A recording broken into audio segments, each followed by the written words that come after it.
Guerra Mundial Z por Max Brooks. Editado y narrado por La Zona Fronteriza. Esperamos que lo disfruten.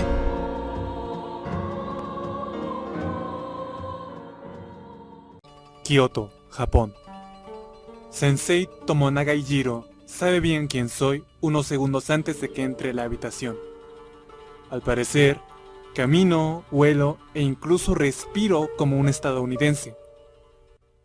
El fundador de los Tatenokai de Japón, o Sociedad del Escudo, me saluda con una inclinación y un apretón de manos, y me invita a sentarme frente a él, como si fuese su alumno. Kondo Tatsumi, el segundo de Tomonaga, nos sirve el té y se sienta junto al anciano maestro. Tomonaga empieza la entrevista disculpándose por cualquier incomodidad que me pueda producir su aspecto. Los ojos sin vida del sensei no ven nada desde su adolescencia. Soy Hibakusha. Perdí la vista a las 11:02 de la mañana del 9 de agosto de 1945, según su calendario occidental. Estaba de pie en el monte Kompira, trabajando en la estación de aviso de ataques aéreos junto con otros chicos de mi clase. Aquel día estaba nublado, así que, más que verlo, oí el B-29 que volaba bajo sobre nosotros. Era un solo Besan, seguramente un vuelo de reconocimiento, y ni siquiera merecía la pena informar sobre él. Así que estuve a punto de reírme cuando mis compañeros de clase se lanzaron al interior de nuestra trinchera. Yo mantuve los ojos fijos sobre el valle Urakami, con la esperanza de poder echarle un vistazo al bombardero americano. En vez de eso, vi el relámpago, lo último que vería en mi vida. En Japón, los Hibakusha, los supervivientes de la bomba, ocupan un escalafón único en nuestra escala social. Nos trataban con compasión y lástima. Éramos víctimas, héroes nacionales y símbolos de todas las agendas políticas. Sin embargo, como seres humanos, nos trataban como poco más que parias. Ninguna familia permitía que sus hijos se casaran con nosotros. Los Hibakusha éramos sucios, una mancha en el puro onsen genético de Japón. Yo notaba esa vergüenza a un nivel personal muy profundo. No solo era Hibakusha, sino que mi ceguera me convertía en una carga. Por las ventanas del sanatorio podía oír a nuestra nación luchar por reconstruirse. ¿Y qué podía hacer yo para contribuir? Nada. Pregunté muchas veces por algún tipo de trabajo que pudiera desarrollar. Nada me parecía demasiado insignificante o degradante, pero nadie me quería. Seguía siendo un Hibakusha, y descubrí que existían muchas formas de rechazar a alguien amablemente. Mi hermano me suplicó que fuese a vivir con él. Insistía en que su mujer y él se ocuparían de mí y me encontrarían alguna tarea útil en la casa. Para mí, aquello era peor que el sanatorio. Él acababa de regresar del ejército y estaban intentando tener otro bebé. Abusar de su amabilidad en aquellos momentos me resultaba impensable, aunque, por supuesto, pensé en acabar con mi vida y llegué a intentarlo en varias ocasiones. Algo me lo impedía. Frenaba mi mano cuando iba a coger las pastillas o el cristal roto. Creía que era debilidad. ¿Qué otra cosa si no? Un Hibakusha, un parásito y encima un cobarde deshonroso. En aquellos días mi vergüenza no conocía límites. Como había dicho el emperador en su discurso de rendición ante nuestra gente, estaba soportando lo insoportable. Dejé el sanatorio sin informar a mi hermano y sin saber a dónde me dirigía. Solo quería alejarme todo lo posible de mi vida, de mis recuerdos y de mí mismo. Viajé, me dediqué principalmente a mendigar. No me quedaba ningún honor que proteger, hasta que me instalé en Sapporo, en la isla de Hokkaido. Aquellas tierras frías del norte siempre habían sido la prefectura menos poblada de Japón, y, con la pérdida de Sajalín y los Kuriles, se convirtió, como suele decirse, en el final del camino. En Sapporo conocí a un jardinero Ainu, Ota Hideki. Los Ainu son el grupo indígena más antiguo de nuestro país y se encuentran en una posición social aún más baja que los coreanos. Quizá por eso sintiese lástima de mí, otra paria rechazada por la tribu de Yamato. Quizá fuese porque no tenía nadie a quien pasarle sus conocimientos, ya que su hijo no regresó con vida de Manchuria. Ota-san trabajaba en el Akakase, un antiguo hotel de lujo que se había convertido en centro de repatriación para los colonos japoneses que venían de China. Al principio, la administración se quejó de que no tenían fondos para contratar a otro jardinero. Ota-san me pagaba de su bolsillo. Fue mi maestro y mi único amigo. Y, cuando murió, consideré seriamente la posibilidad de irme con él. Sin embargo, como era un cobarde, no conseguí hacerlo y seguí con mi existencia, trabajando en silencio la tierra, mientras el Akakase pasaba de ser un centro de repatriación a un hotel de lujo, y Japón dejaba atrás los escombros de la conquista para despertar como una superpotencia económica. Seguía trabajando en el Akakase cuando oí hablar del primer brote dentro de nuestras fronteras. Estaba cortando los setos de estilo occidental que estaban cerca del restaurante, y oía a algunos de los huéspedes comentando los asesinatos de Nagumo. Por lo que decían, un hombre había matado a su esposa y después había destrozado el cadáver como si fuese un perro salvaje. Fue la primera vez que oí el término rabia africana. Intenté no hacer caso y continuar mi trabajo, pero al día siguiente surgieron más conversaciones, más personas que hablaban en voz baja en el patio o junto a la piscina. Nagumo no era nada comparado con el importante brote del hospital Sumitomo de Osaka, y al día siguiente fue Nagoya, después Sendai y Kioto. Intenté apartar sus conversaciones de mi cabeza, porque había ido a Hokkaido a escapar del mundo, a vivir hasta el fin de mis días sumido en la vergüenza y en la ignominia. La voz que por fin me convenció del peligro fue la del director del hotel. Después del brote de Hirosaki, convocó una reunión de personal para intentar desacreditar de una vez por todas aquellos demenciales rumores sobre cadáveres que volvían a la vida. Solo podía confiar en su voz, y se puede saber todo sobre una persona atendiendo a lo que sucede cuando abre la boca. El señor Sugawara pronunciaba las palabras con demasiado cuidado, sobre todo sus intensas y duras consonantes. Estaba compensando en exceso un defecto del habla que ya había superado, una condición que solo amenazaba con resurgir en momentos de gran ansiedad. Yo ya había notado antes el mecanismo de defensa verbal del, en apariencia, imperturbable Sugawara-san. Primero en el terremoto del 95 y después en el 98 cuando Corea del Norte lanzó un misil de prueba de largo alcance con capacidad nuclear por encima de nuestro país. En aquellas dos ocasiones, el defecto de Sugawara-san había resultado casi imperceptible, mientras que, en la reunión del personal, rechinaba más que las sirenas que avisaban de los ataques aéreos en mi juventud. De este modo, por segunda vez en mi vida, pensé en avisar a mi hermano, pero había pasado demasiado tiempo y no tenía idea de cómo ponerme en contacto con él. Ni siquiera sabía si seguía vivo. Ese fue el último y probablemente peor de mis actos de traición. El peso que con más dolor me llevaré a la tumba. ¿Por qué huyó? ¿Temía por su vida? Claro que no. Si acaso agradecía que me librasen de ella.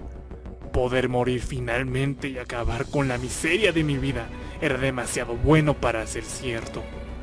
Lo que temía era, de nuevo, convertirme en una carga para los que me rodeaban, frenar a alguien, ocupar un espacio valioso, poner otras vidas en peligro si intentaban salvar a un viejo ciego que no merecía vivir. ¿Y si los rumores sobre los muertos vivientes eran ciertos? ¿Y si me infectaban y volvía a la vida para amenazar a mis compatriotas? No, aquel no sería el destino de este deshonroso Hibakusha. Si iba a morir, lo haría como había vivido, olvidado, aislado y solo.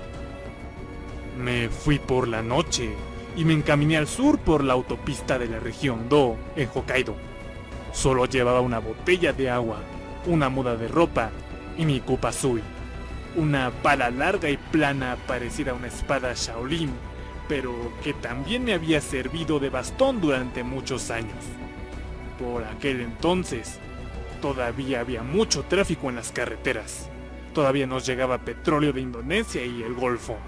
Y algunos camioneros y motoristas tuvieron la amabilidad de llevarme durante unos kilómetros. Con todos ellos, la conversación siempre derivaba hacia la crisis. ¿Ha oído que se han movilizado las fuerzas de seguridad nacional? El gobierno va a tener que declarar el estado de emergencia. ¿Ha oído que anoche hubo un brote aquí mismo, en Sapporo?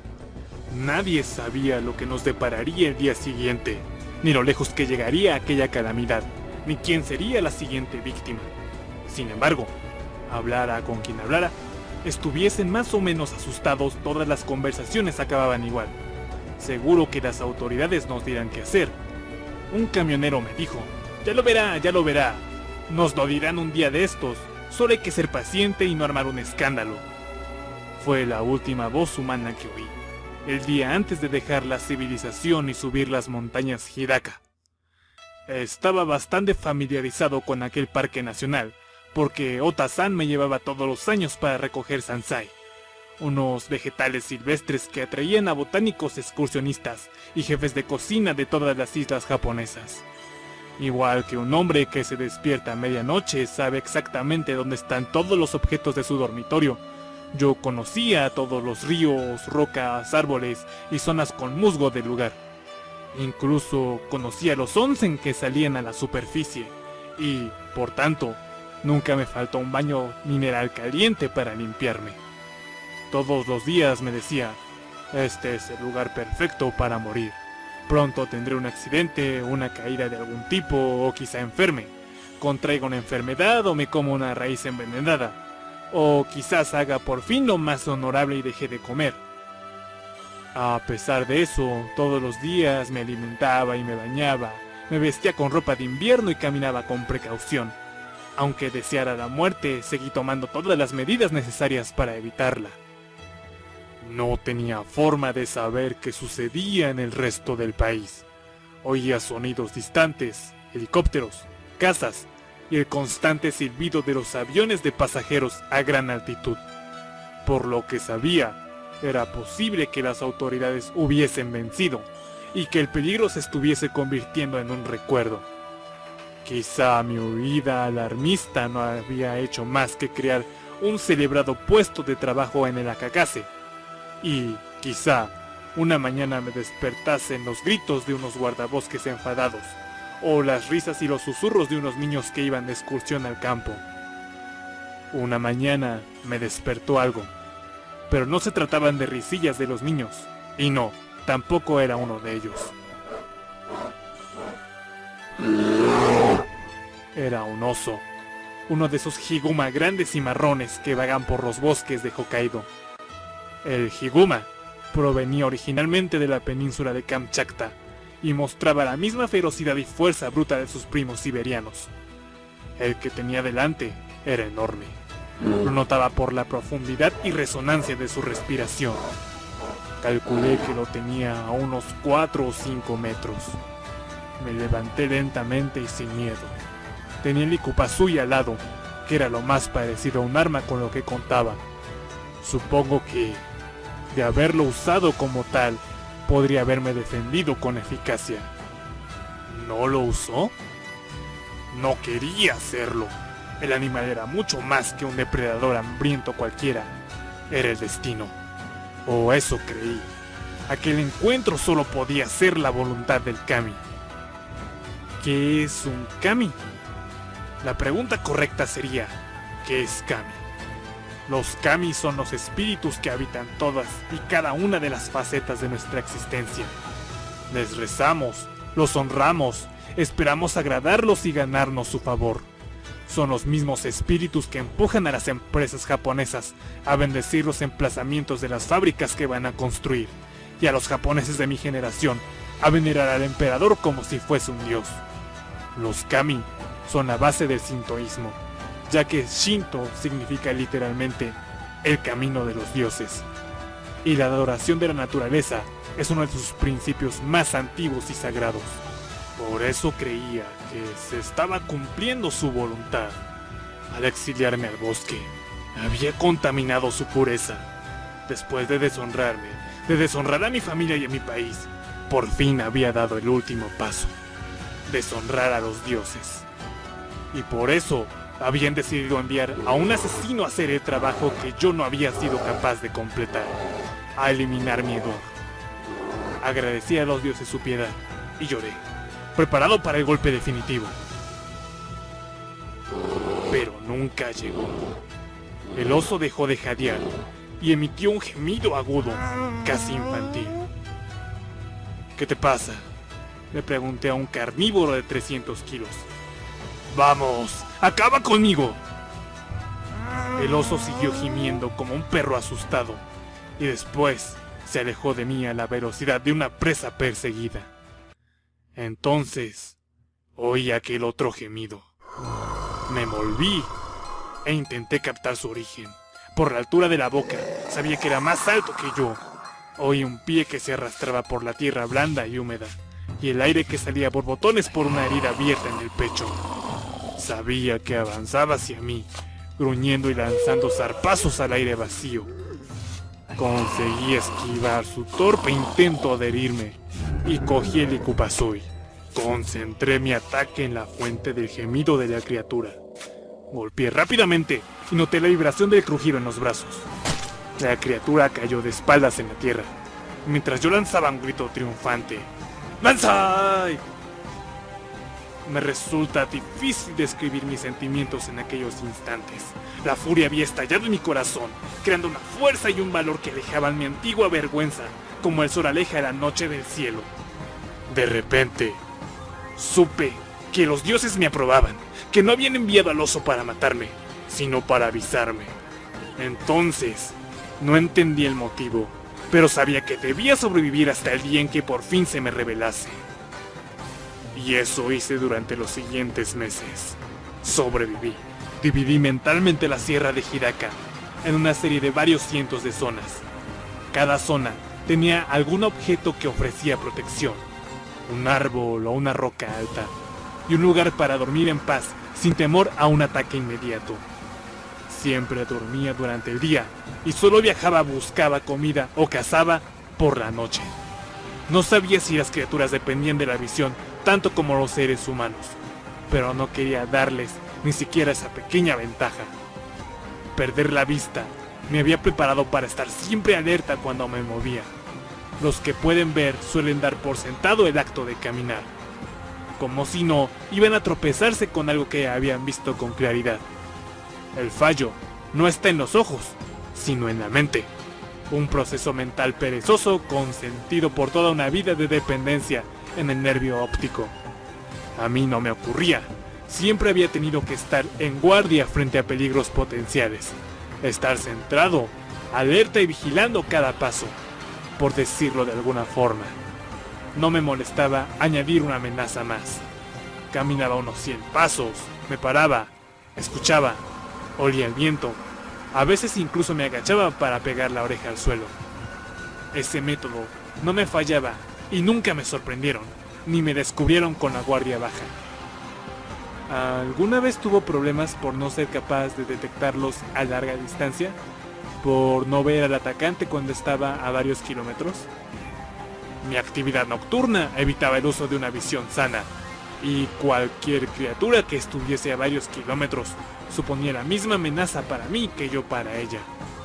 No hacía falta estar en guardia hasta que entraban en lo que podríamos llamar mi perímetro de seguridad sensorial, el alcance máximo de mis oídos, nariz, dedo y pies. En el mejor de los días, cuando las condiciones eran óptimas y el kami del viento estaba de buen humor, este perímetro podía alcanzar hasta medio kilómetro. En el peor de los días, podía bajar hasta unos 30 o incluso 15 pasos. Esos incidentes eran poco habituales. Solo sucedían cuando había hecho algo que enfurecía de verdad a los kami, aunque me resulta imposible saber qué era. Además, las criaturas eran de gran ayuda porque siempre tenían la amabilidad de avisar antes de atacar. Aquel aullido de alarma que se activa cuando descubren a una presa no solo me avisa de la presencia de una criatura, sino también de la dirección, alcance y posición exacta del ataque. Oía el gemido sobre las colinas y los campos y sabía que, al cabo de una media hora, uno de los muertos vivientes me haría una visita. En momentos como esos, me detenía y me preparaba pacientemente para el ataque. Soltaba la mochila, estiraba las extremidades y a veces encontraba un sitio para sentarme en silencio a meditar. Siempre sabía cuándo se acercaban lo suficiente para golpearme y siempre dedicaba un momento a inclinarme y a agradecerle su amabilidad al avisarme. Casi sentía pena por aquellos desgraciados autómatas que habían recorrido tanta distancia lenta y metódicamente para acabar su viaje con el cráneo abierto o el cuello cortado. ¿Siempre matar a su enemigo del primer golpe? Siempre. Golpear hacia adelante, nunca balancear. Al principio apuntaba a la base del cuello, pero después, cuando mis habilidades mejoraron con el tiempo y la experiencia, aprendí a golpear aquí, en el hueco entre la frente y la nariz.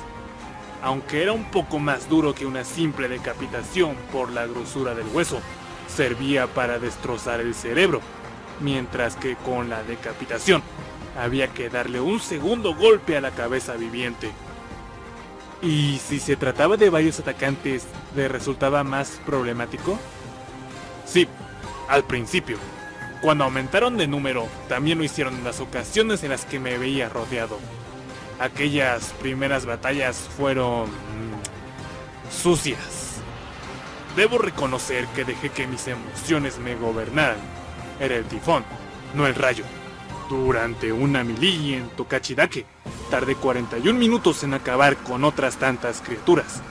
Estuve 15 días limpiando los fluidos corporales que me mancharon la ropa.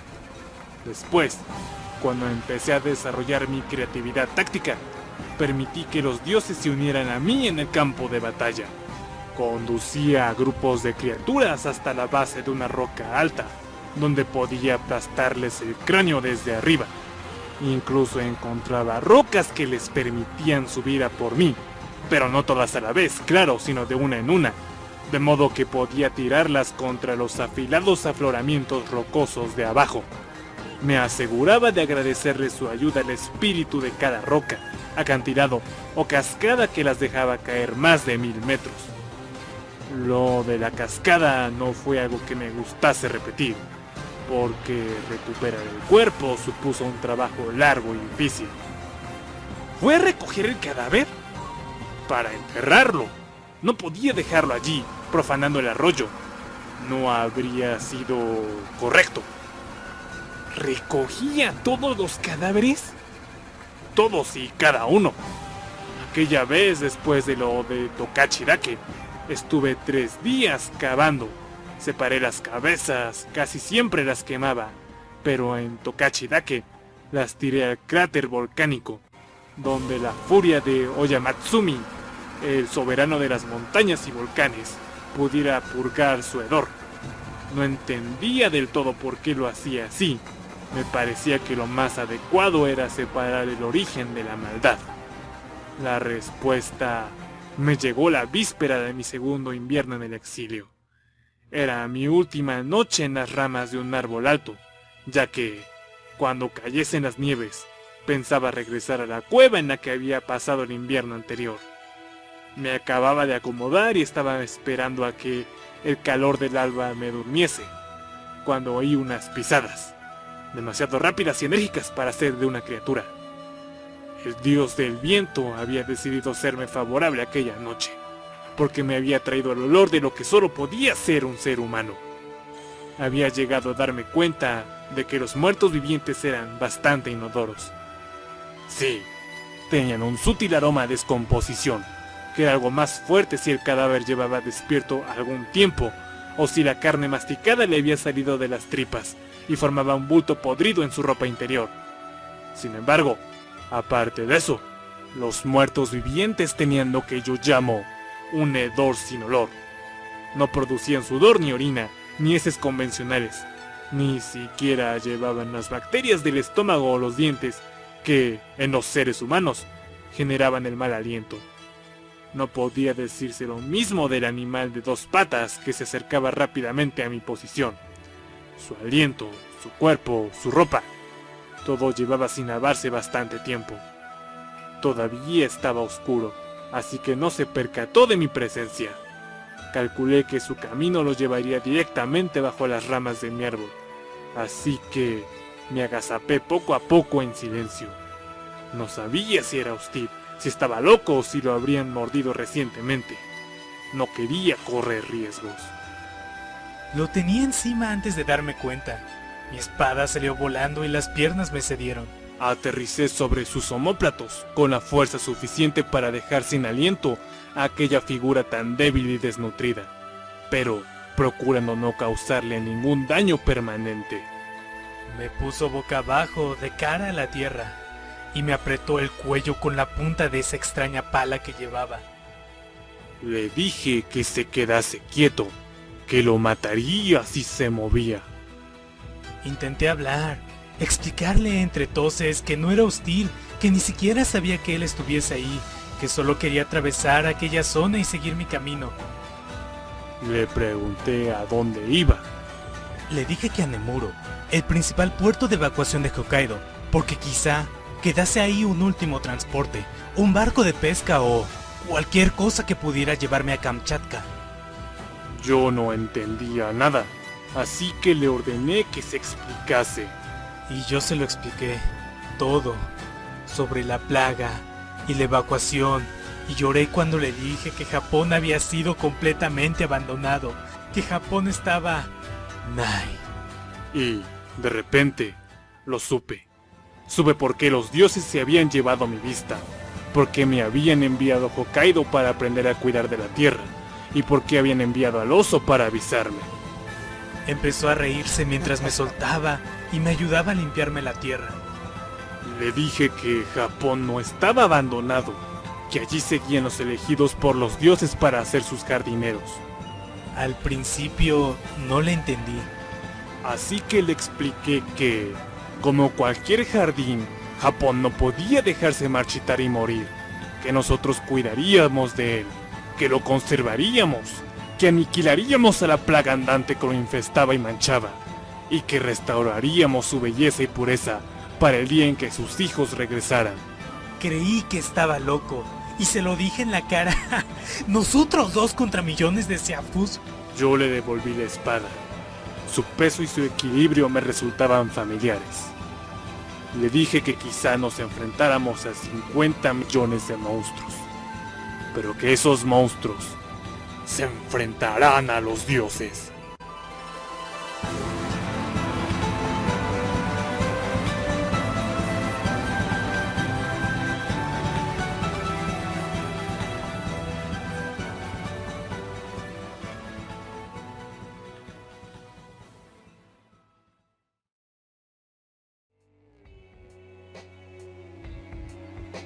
Y si te ha gustado el audio, agradeceríamos muchísimo lo compartieses en tus redes sociales, dieses like y dejaras un comentario para seguir apoyando este gran proyecto en conjunto con el Caballero Psycho. De igual manera, agradeceríamos mucho que visitaras la zona fronteriza en iVoox. Dejaré el link en la descripción. Un programa lleno de chistes ácidos, reseñas y análisis acerca de cualquier cosa que te puedas imaginar. Créeme que habrá un programa que disfrutarás mínimo. Por mi parte he sido Said y nos vemos en la siguiente. Ya, ne.